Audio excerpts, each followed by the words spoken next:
Hello friends, आप देख रहे हैं हमारा यूट्यूब चैनल जीके क्लासेज और मैं आपके लिए लेकर आया हूँ इंडियन हिस्ट्री का ये वीडियो।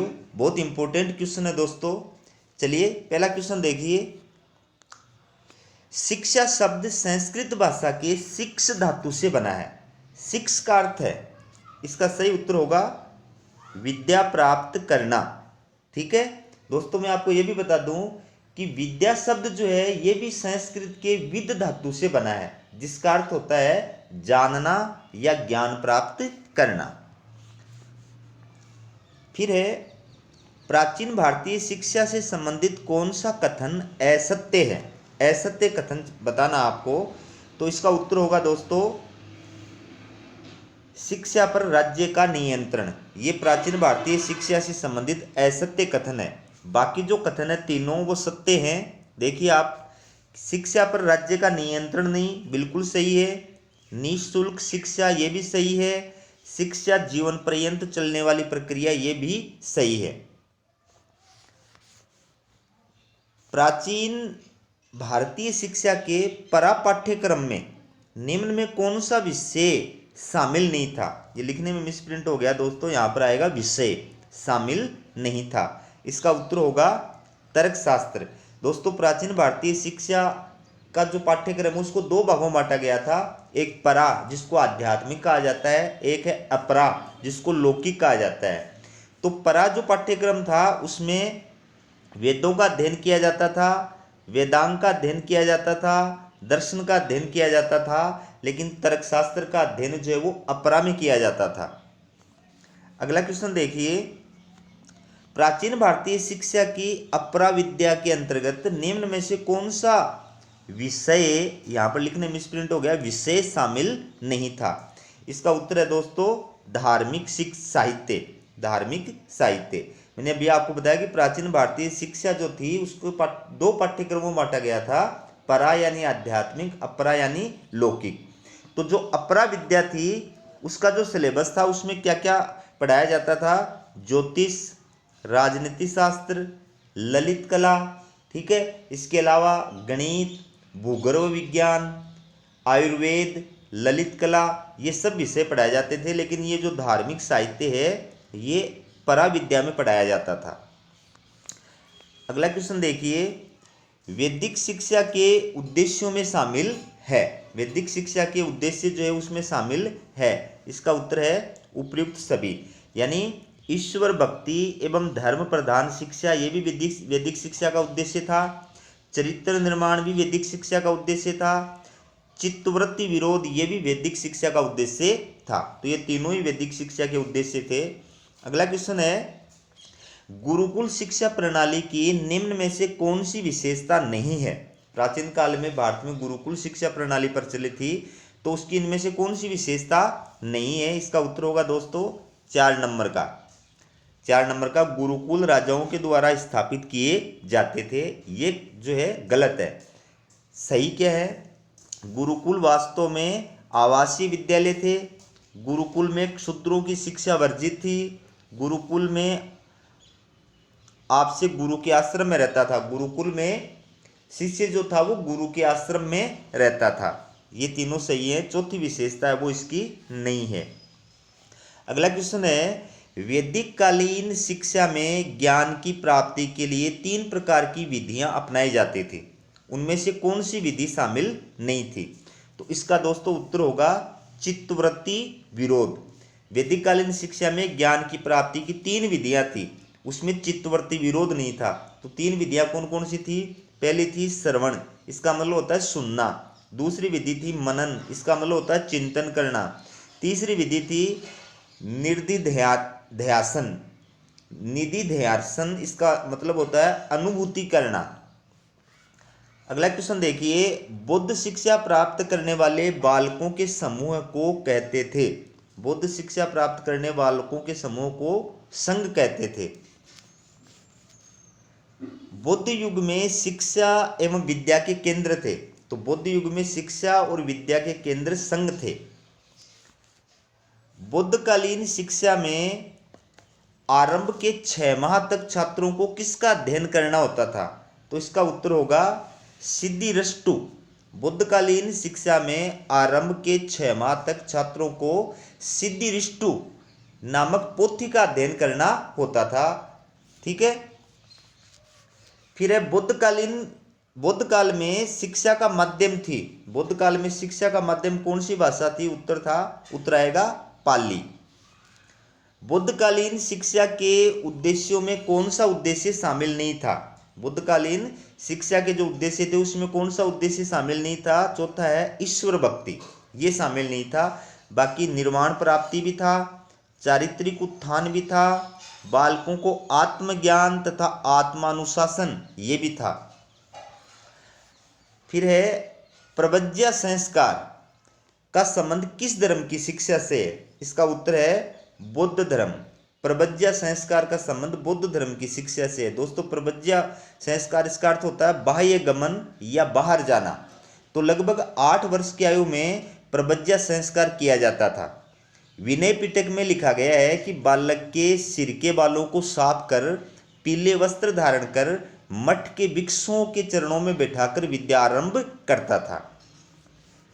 फिर है प्रव्रज्या संस्कार कितने वर्ष की आयु में किया जाता था? इसका उत्तर है दोस्तों लगभग 8 वर्ष की आयु में प्रव्रज्या संस्कार किया जाता था। फिर है उपसंपदा संस्कार का संबंध किस धर्म से?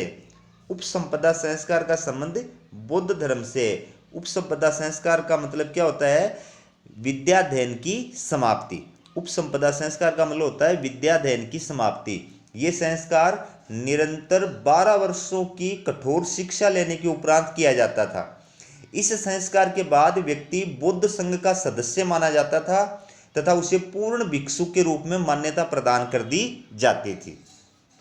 अगला क्वेश्चन देखिए, किस संस्कार के बाद व्यक्ति को पूर्ण भिक्षु के रूप में मान्यता प्रदान की जाती थी? इसका उत्तर होगा उपसंपदा संस्कार। ऋग्वेद के किस मंडल में शिक्षा के विषय में चर्चा की गई है? उत्तर है 7वें। दोस्तों ऋग्वेद के 7वें मंडल में शिक्षा के विषय में चर्चा की गई है। पाणिनि के अनुसार गुरु की सबसे बड़ी पदवी थी। पाणिनि के अनुसार गुरु की सबसे बड़ी पदवी थी आचार्य। अगला क्वेश्चन है, तक्षशिला विश्वविद्यालय में शिक्षा का माध्यम था। तक्षशिला विश्वविद्यालय में शिक्षा का माध्यम कौन सी भाषा थी? संस्कृत। फिर नालंदा विश्वविद्यालय का संस्थापक था। तो नालंदा विश्वविद्यालय का संस्थापक कुमारगुप्त प्रथम था।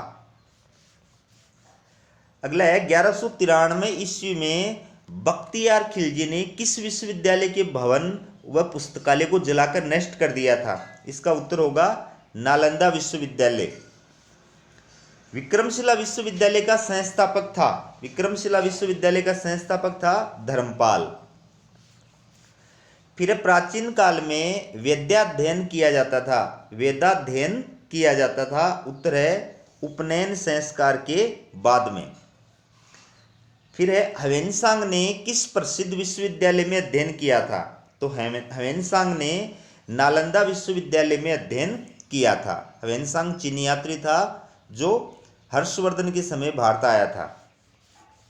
फिर है तक्षशिला वर्तमान में कहाँ स्थित है? तक्षशिला वर्तमान में कहाँ स्थित है? इसका उत्तर होगा पाकिस्तान में।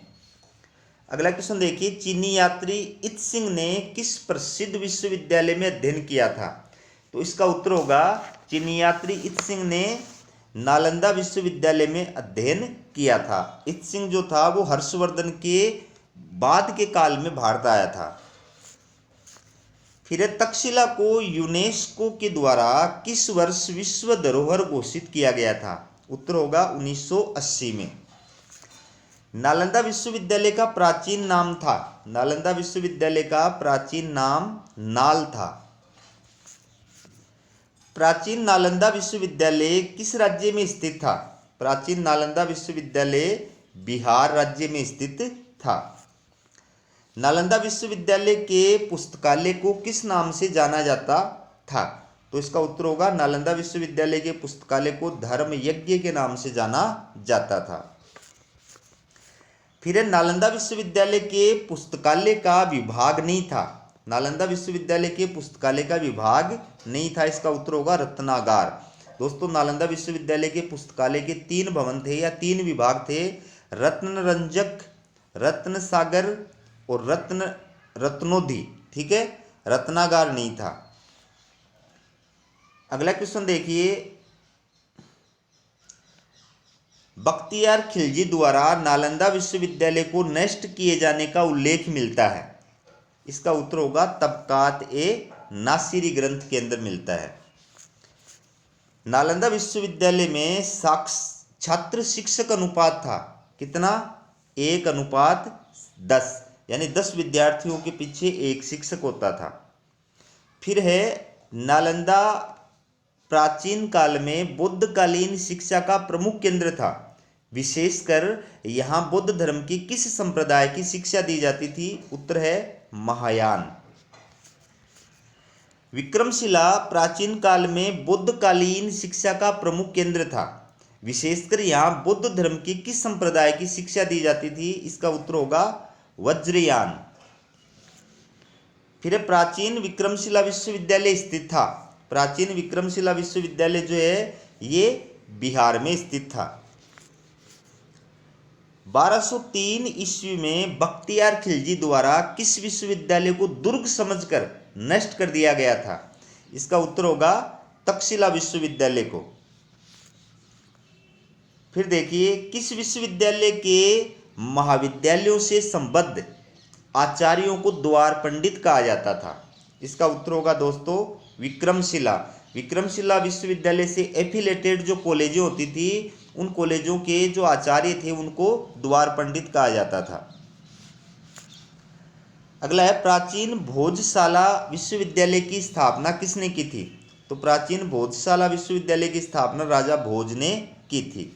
और लास्ट क्वेश्चन है दोस्तों, किस वंश की राजधानी धारा पूर्व मध्यकाल में शिक्षा के लिए बहुत प्रसिद्ध थी? इसका उत्तर है परमार। परमार जो था, परमार राज्य की जो राजधानी थी या परमारों की जो राजधानी थी वो धारा नगरी थी, और धारा नगरी प्राचीन काल में शिक्षा का प्रसिद्ध केंद्र थी। तो दोस्तों प्राचीन भारत में शिक्षा एवं शिक्षा के केंद्र, ये जो टॉपिक है इससे रिलेटेड ये क्वेश्चनों का वीडियो आपको कैसा लगा कमेंट करके जरूर बताएं। और इसी प्रकार की वीडियो आपको समय पे मिल सके इसके लिए हमारे चैनल को सब्सक्राइब जरूर कीजिए। हमारा वीडियो देखने के लिए बहुत बहुत धन्यवाद।